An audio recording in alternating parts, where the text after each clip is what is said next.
the city of the sun. You could have stayed, it's only over when the day is done. I never knew you was a runner, yeah. I mistook you for a son.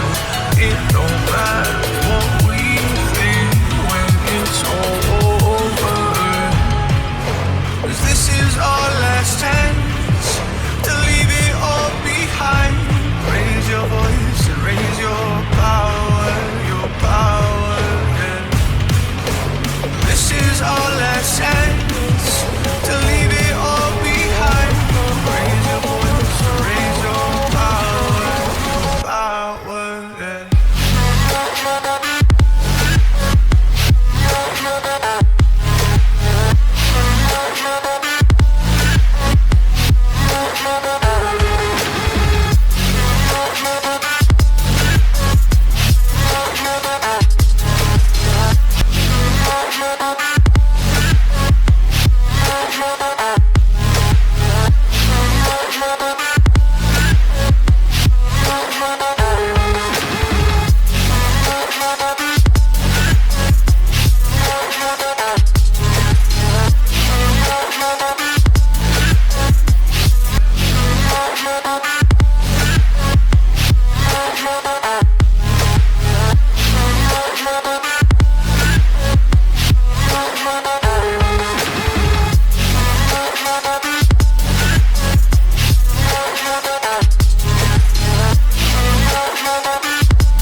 Archie, is it fun? Fun. Fun. After me. Ready? Happy? Happy. New? New? New.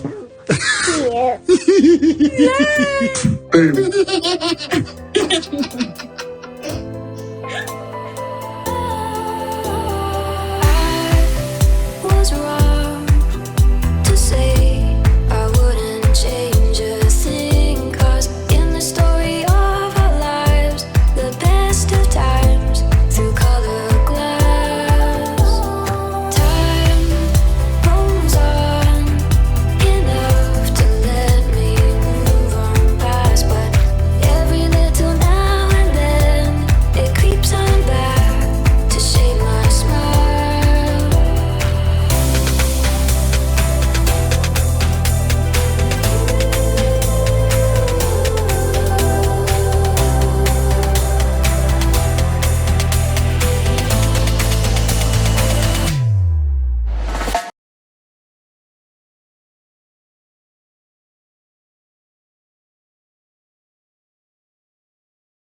Today is February 22nd, 2024. It is 3:17 a.m. This is video number 2. Video number 1 is on app your team Sussex. This video, I plan on putting it here because it's not that serious, a little bit discussion kind of things. These are some tweets that were during our mute session when Harry and Meghan were in Canada, the 1 year to go. For the Invictus, so we were on mute, and these are some of the tweets that I was gathering that I saw, and I never recorded them, but I grabbed the links. Okay, so I'm gonna go over some of them until I reach 1 hour.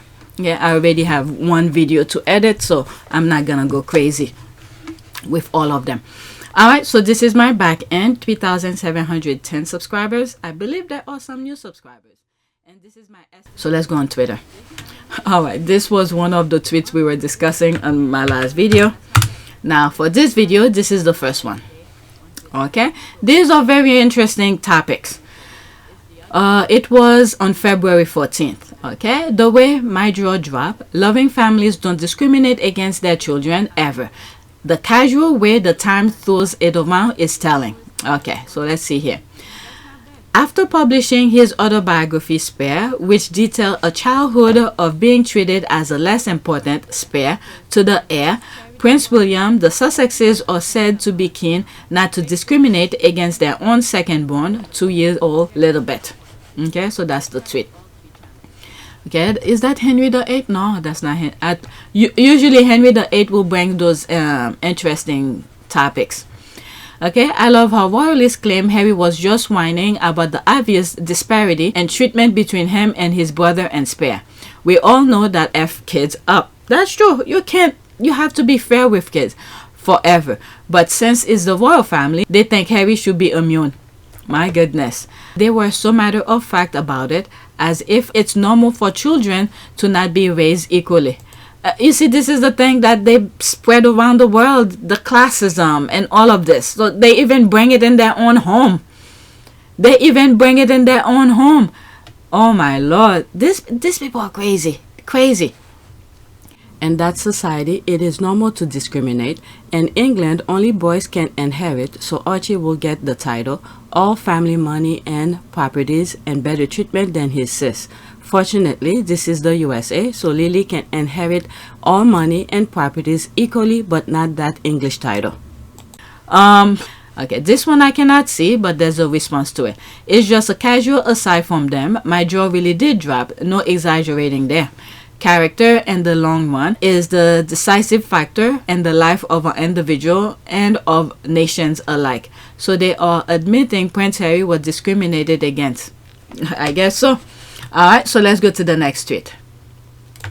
So this is a tweet that I saw about Ardent Production, and I made a video, it's actually on this channel, about Ardent Production. Two videos.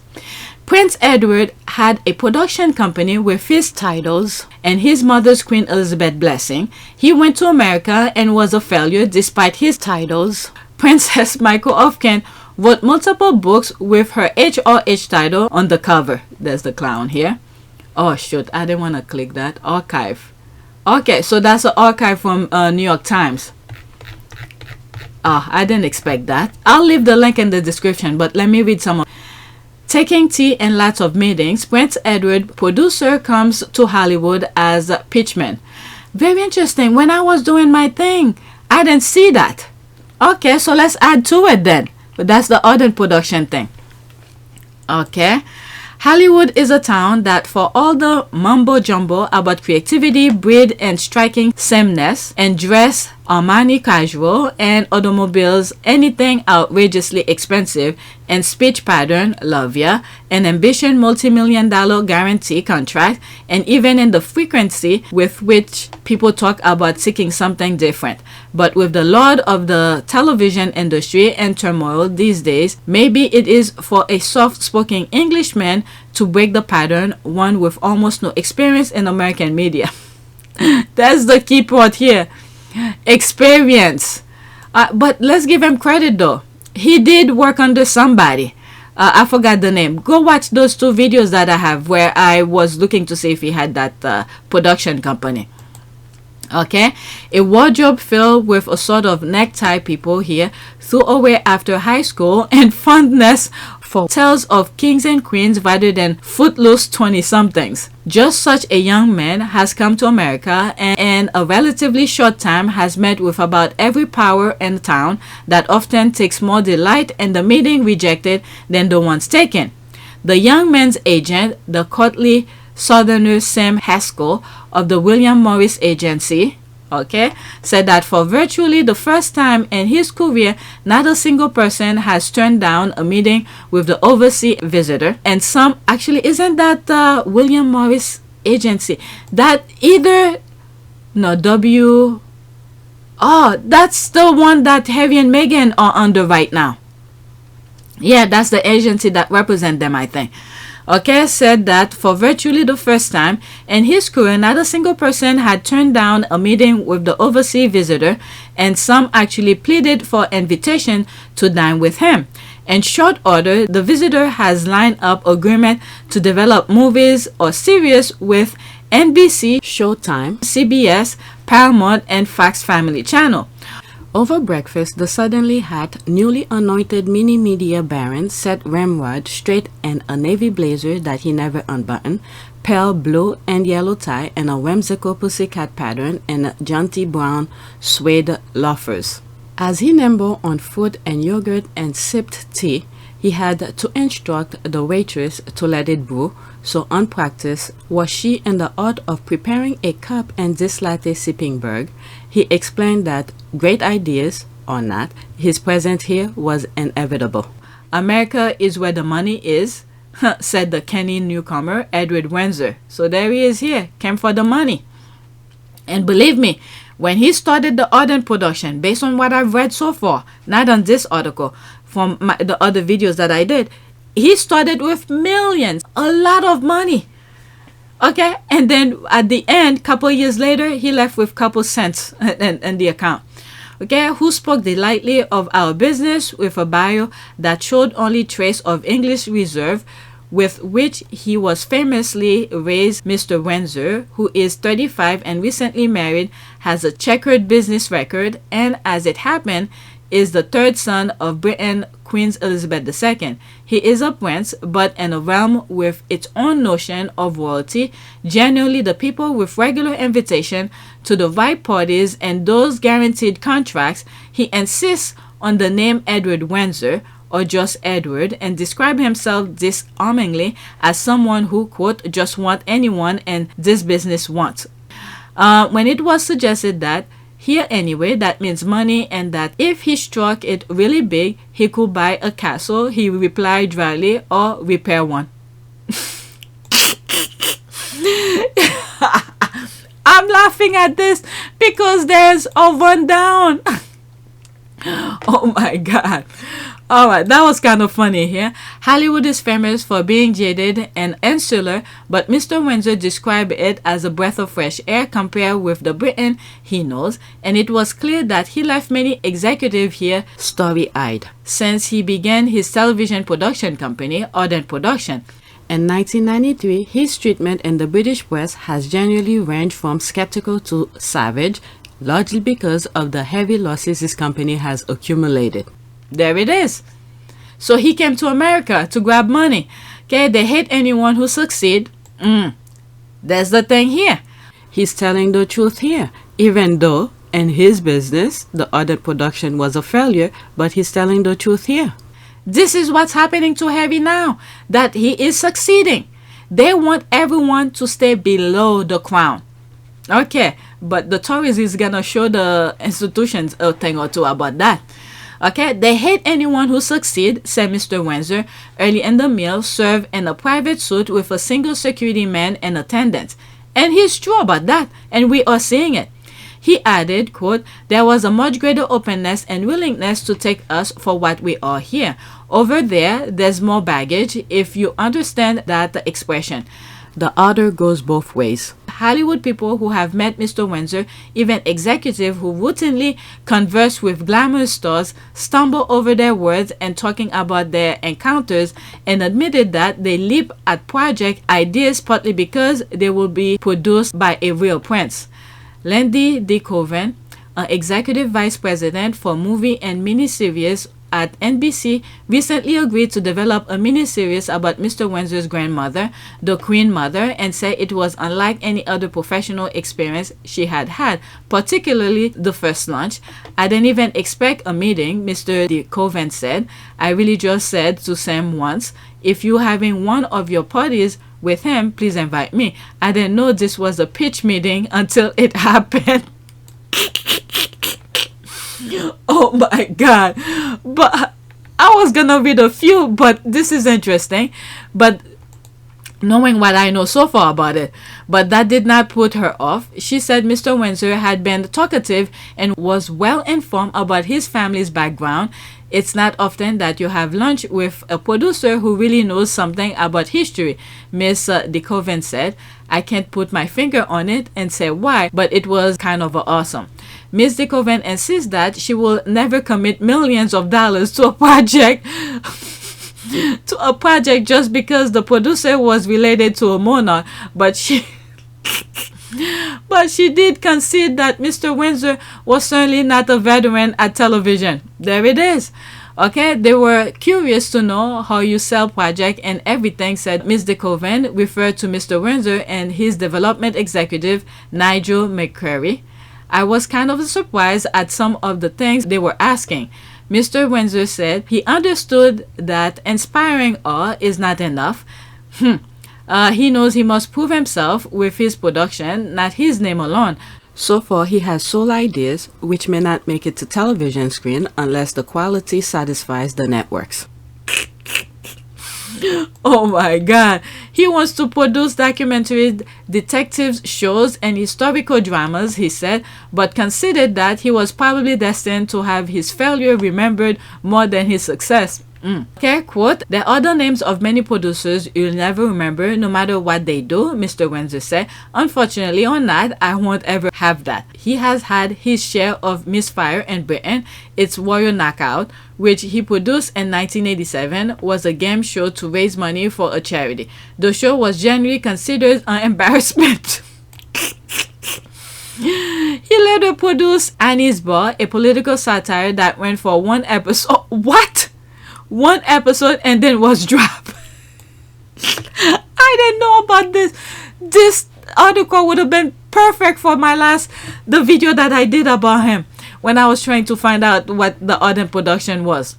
He started Ardent in 1993 and had his first success with Edward on Edward, a documentary about his great uncle, King Edward VIII, who abdicated the throne in 1936 to marry an American divorcee, Wallis Simpson. He was later involved in Castle Ghosts of England, which ran in the United States on the Learning Channel, and Crown and Country. Okay, I don't know about this. A series on the royal family influence over English history, which he narrated and which ran on public television in the United States. So that's the same station. Was it not NPR? What's the one?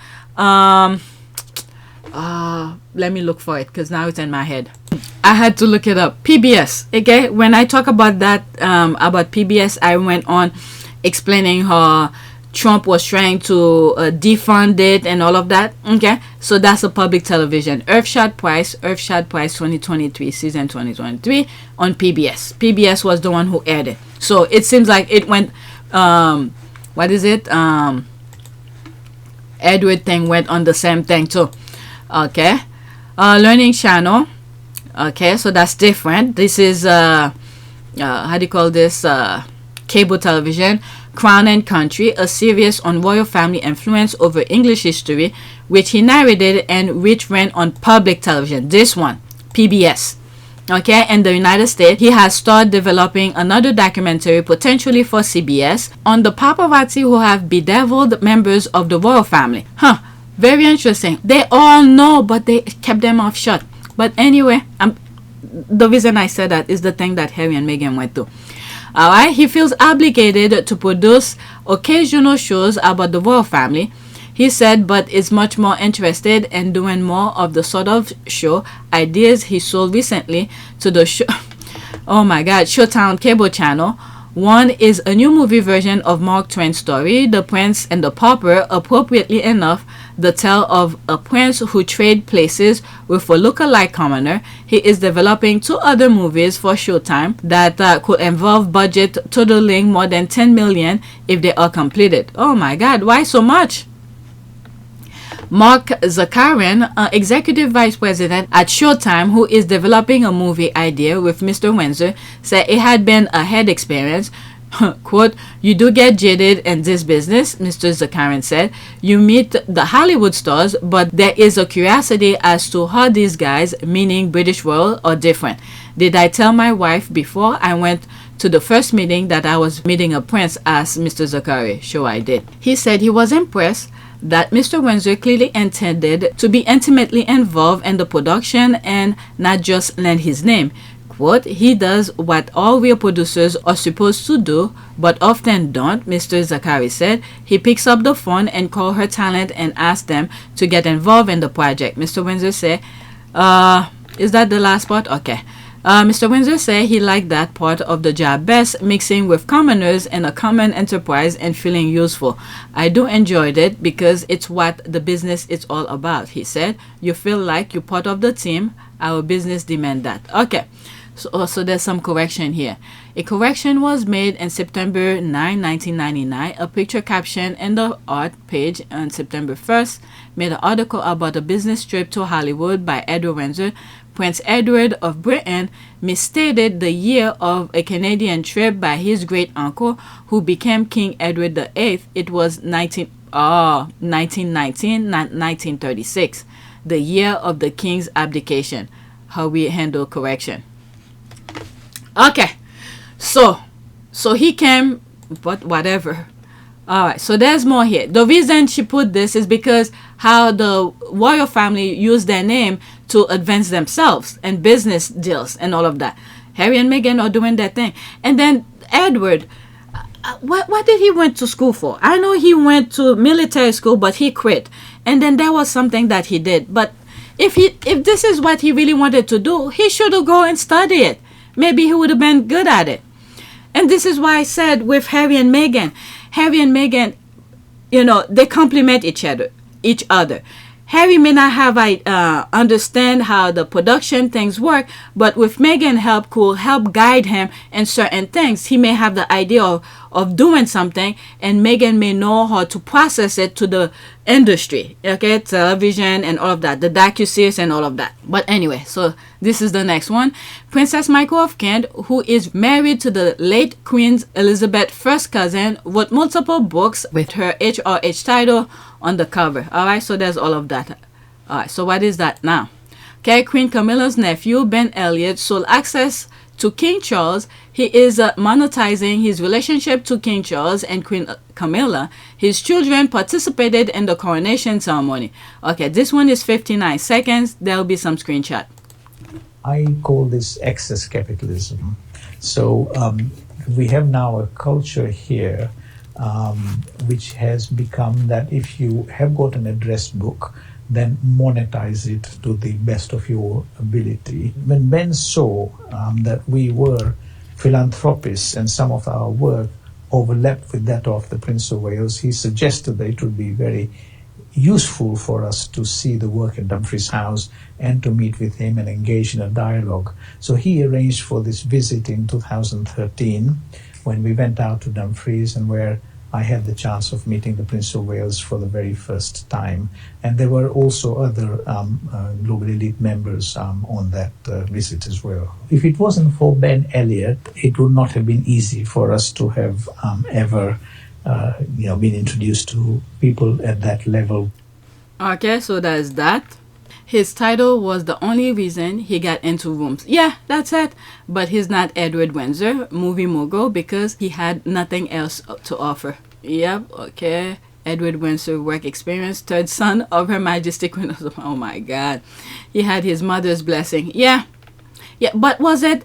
And his ardent production, one of the things that he did, the Queen did, was using the military, I don't know which branch of the military, to sponsor his work. Okay, that's another thing as well. It's in my video with either one or two, probably the first one that I did looking into it. Okay, I look into that, a big heist, a quick peek on Prince Edward Ardent Production Company, what happened. So this is my videos that I put here. Okay, this or that. When I started making videos about Harry and Meghan, I had to educate myself about that family. Read tweets and different topics popped up. I had to look into them. Ardent Production was one of them. Months later, after watching the Rachel Maddow show, I realized the company failed. 1 + 1 = 2. This is why it fell, because things that was not right. And then they didn't go watch my video. Okay, the receipts are coming out. So there's more. Let's move on. I spent too much time on this for reading the article, which I didn't expect. Okay, so now we are into UK's tiers. Alright, so there's that here. Sussex is not their surname. Harry and Meghan will cause annoyance at Buckingham Palace. Remember, this tweet was during when Harry and Meghan, actually before they went to Canada. I believe the day before they went to Canada for the 1-year review, there were a whole bunch of content that was coming out. They changed their, they created the Sussex.com, and then they put a lot of content in there and all of that. So the UK went mad on that. So this is what this is making reference to. Because during that week, we were on mute. What is wrong with his hair? Why does his hair look funny? This is a link. I'm not gonna read it.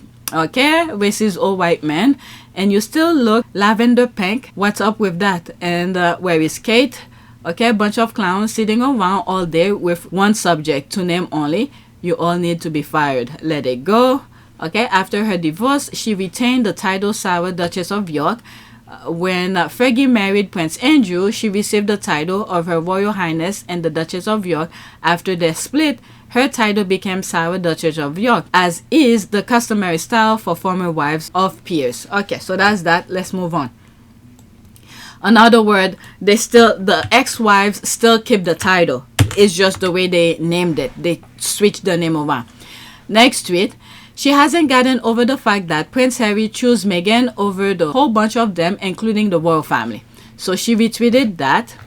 Okay, so let's go into it. There's no comment under hers, so let's go into that. Pray tell, why does it trigger royalists to see Prince Harry and Meghan holding hands? Why does it bother them so much that a couple love each other enough to hold hands? Why does this particular show of affection trigger them so much? Okay. So Harry and Meghan, but your performative hand holding fools no one. Okay, right, that's it. Does anyone have a pair of bolt cutter? Or maybe a water cannon, because frankly, I think that's the only way we can stop Harry and Meghan from holding hands. Oh my God, these people are ridiculous. This is why I wasn't even bothered sharing this with you during the mute challenge. Okay, the UK Clown reporters who wrote the above article is the same one who wrote an article begging Meghan not to love Harry enough for him to choose Meghan. What the hell? It's like they feel an ownership of Harry and hate that Harry chose Meghan over them. The very people who've abused him since he was a baby. Alright, who is that? Okay, what year? 2019. Meghan, please don't force Harry to choose between you and us. What the hell is... These people don't have any shame to write this?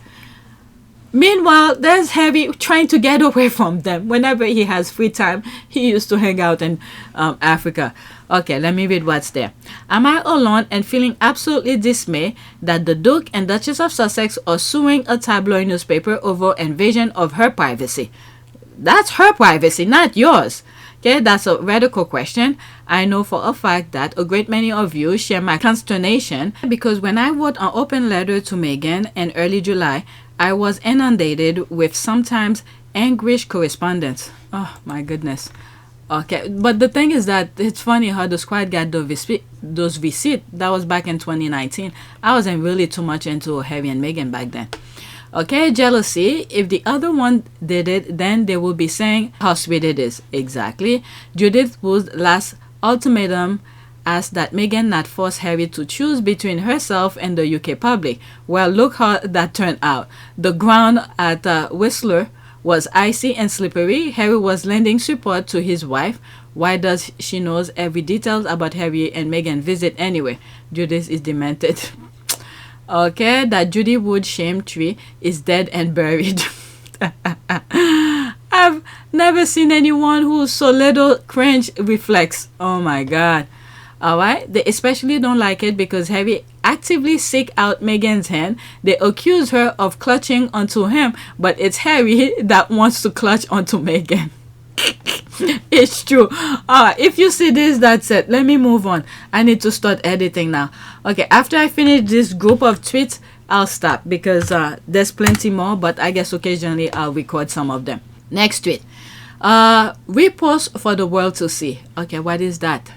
Let me go into that and then I'll come back out. What is that? Oh, so that's that. New York Magazine.